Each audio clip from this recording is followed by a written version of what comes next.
క్రమశిక్షణ committee chairman Mallu Ravi మనతో ఉన్నారు.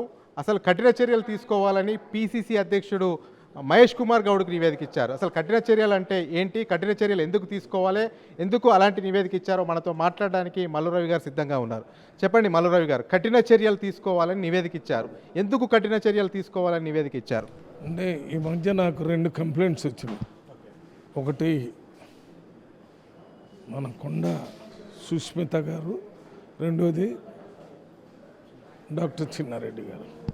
వీళ్ళిద్దరు కూడా నోటీసులు ఇవ్వనప్పుడు చిన్నారెడ్డి గారికి 19వ తారీఖున నోటీస్ ఇచ్చాం సమాధానం చెప్పాలని వచ్చిన కంప్లైంట్ మీద. అదే రకంగా కొండ సురేష్ గారికి కూడా సమాధానం చెప్పాలని ఇచ్చాం. సుష్మిత గారు కాంగ్రెస్ పార్టీ టికెట్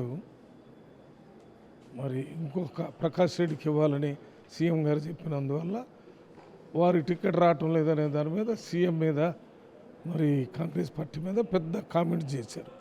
అందువల్ల ఆమె పార్టీ పదవుల్లో లేదు కాబట్టి బాధ్యత కలిగిన పదవుల్లో ఉన్న వారి తల్లిగారు మన కొండ సూర్య గారికి నోటీస్ ఇచ్చి రిప్లై ఇవ్వను.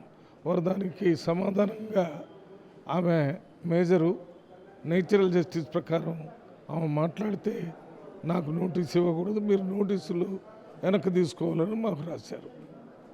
అదే రకంగా మీరెందుకు ఏఐసిసి వాళ్ళు డబ్బులు తీసుకొని టికెట్ ఇచ్చారు, ఎందుకు మీరు మాట్లాడేటప్పుడు మరో జీవన్ రెడ్డి అయితే అని చెప్పారు అని మేము అడిగితే దానికి సమాధానం చెప్పకుండా వారు వేరే గాంధీ కుటుంబం మల్లికార్జున ఖార్గే వారికి నేను అనుకూలంగా ఉంటానని అది చెప్పారు తప్ప అడిగిన దానికి సమాధానం చెప్పలేదు. నేను ఇచ్చిన నోటీసును కూడా వెనక్కి తిప్పి తీసుకోవాలన్నారు.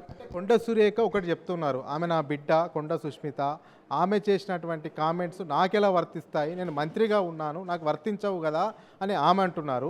చిన్నారెడ్డి ఏమో ఏకంగా 1978 ఇందిరాగాంధీ కాంగ్రెస్ నుంచి జాయిన్ అయ్యాను, ఇప్పటి వరకు కాంగ్రెస్లో ఉన్నాను, నేను కాంగ్రెస్కు లాయలిస్ట్ను, గాంధీ కుటుంబానికి లాయలిస్ట్ను అని ఆయన చెప్తా ఉన్నాడు.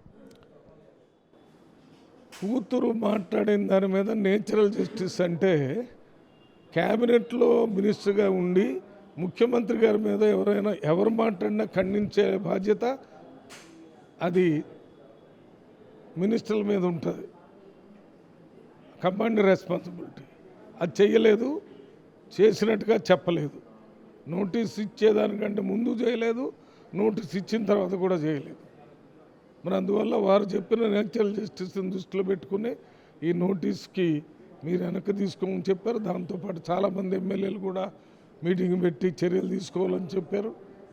వీటన్నిటిని దృష్టిలో పెట్టుకుని చిన్నారెడ్డి గారు ఇచ్చిన రిపోర్ట్ కూడా దృష్టి పెట్టుకు సమగ్రమైన ఒక రిపోర్ట్ తయారు చేసి కాంగ్రెస్ పార్టీకి లేకపోతే కాంగ్రెస్ ప్రభుత్వానికి నష్టం జరిగే విధంగా మీడియాలో కానీ ప్రింట్ మీడియాలో కానీ ఎలక్ట్రానిక్ మీడియాలో కూడా మాట్లాడకూడదు, దానివల్ల ఉపయోగం జరగకపోవటం నష్టం జరుగుతుందని మేము భావించి వారు ఇచ్చినటువంటి తీసి వెనక్కి తీసుకోవాలని చెప్పిన పరిస్థితి ఉంది. కాబట్టి దాని మీద సమగ్ర రిపోర్ట్ తయారు చేసి హైకమాండ్కి పంపాం.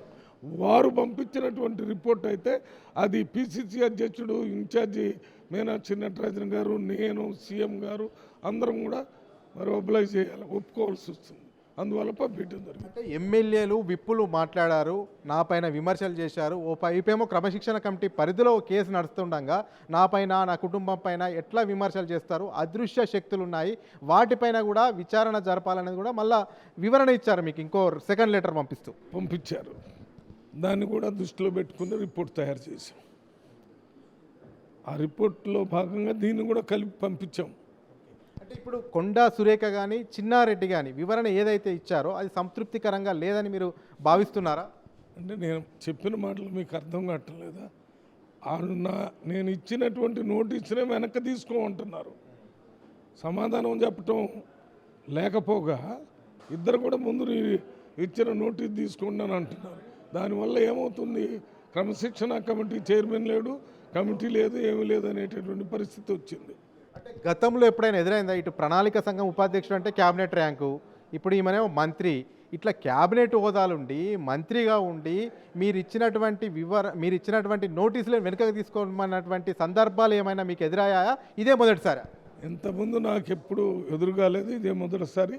కానీ మంత్రులు ఏదైనా ముఖ్యమంత్రి మీద దానికి సంబంధించి మీద ఎదురు మాట్లాడడం వల్ల వెంటనే డ్రాప్ చేసిన సందర్భాలు చాలా ఉన్నాయి. అయితే కఠిన చర్యలు అని అన్నారు. కఠిన చర్యలు అంటే పార్టీ భవిష్యత్తును దృష్టిలో పెట్టుకునే మీరు కఠిన చర్యలు తీసుకోమని చెప్తున్నారా? కఠిన చర్యలు అని మీకు ఎందుకు చెప్తున్నానంటే వారు తీసుకునేటువంటి నిర్ణయాల వల్ల కాంగ్రెస్ పార్టీకి ప్రభుత్వానికి ఈ ఉపయోగపడే విధంగా ఉండాలంటే కఠిన నిర్ణయాలు కొన్ని తీసుకోవాలి. ఇది కంటిన్యూస్గా కాంగ్రెస్ పార్టీ వాళ్ళు కొట్లాడుకుంటున్నారు, వాళ్ళు ఒకటిగా లేరు, వాళ్ళు పనిచేయటం లేదని ప్రతిపక్ష పార్టీలకు మనమే ఆయుధాలు ఇచ్చినట్టుగా ఉంటుంది. అట్లా కాకుండా ఉండాలని కఠిన నిర్ణయాలు అని చెప్పాను. అంటే ఇప్పుడు కఠిన నిర్ణయాల్లో ఒకటి వస్తుంది, వీళ్ళకి మంత్రి పదవి ఉంది ఒక ఆమెకి, చిన్నారెడ్డికి ఏమో క్యాబినెట్ ర్యాంక్ ఉంది, తర్వాత పార్టీ పదవులు ఉన్నాయి. అంటే పార్టీలోకి వెళ్ళి తొలగించమని సస్పెన్షన్ చేసే అవకాశం ఉందా, లేకపోతే వీళ్ళకున్న పదవులు తొలగించే అవకాశం ఉందా? అవి మీరు అడగకూడదు, నేను చెప్పకూడదు. ఎందుకంటే నేను సీక్రెట్గా సీల్డ్ కవర్లో ప్రెసిడెంట్ గారికి ఇచ్చాను, ఆయన చూసుకుంటాడు. అట్లనే ఆయన ఏఐసిసి ఇన్ఛార్జికి మీనాక్షి నటరాజన్ గారికి ఇస్తారు, ఏఐసిసి ప్రెసిడెంట్ మల్లికార్జున ఖార్గే, దాని తర్వాత కేసీ వేణుగోపాల్కి ఇస్తారు. అందువల్ల ఇప్పుడు నేను మాట్లాడితే నేను కూడా పార్టీ క్రమశిక్షణని ఉల్లంఘించినట్టుగా నా మీద కాంగ్రెస్ పార్టీ హైకమాండ్ చర్యలు తీసుకునే పరిస్థితి వస్తుంది. కాబట్టి అవి వాళ్ళు ఏ నిర్ణయం తీసుకున్న తర్వాత నేను ప్రెస్కి మీటింగ్ పెట్టి చెప్తాను. మొత్తానికైతే క్రమశిక్షణ అనేది ఏఐసిసి పరిధిలో ఉంటుంది. నేను మాత్రం నివేదిక ఇచ్చాను, ఆ నివేదికను అనుగుణంగానే ఏఐసిసి నిర్ణయం తీసుకుంది, కఠిన చర్యలు తీసుకోవాలని చెప్పామని కూడా స్పష్టం చేస్తున్నారు. కెమెరామెన్ లక్ష్మీకాంత్తో రాజిరెడ్డి, బిగ్ టీవీ, గాంధీ భవన్ నుండి. Big TV, without fear or favor.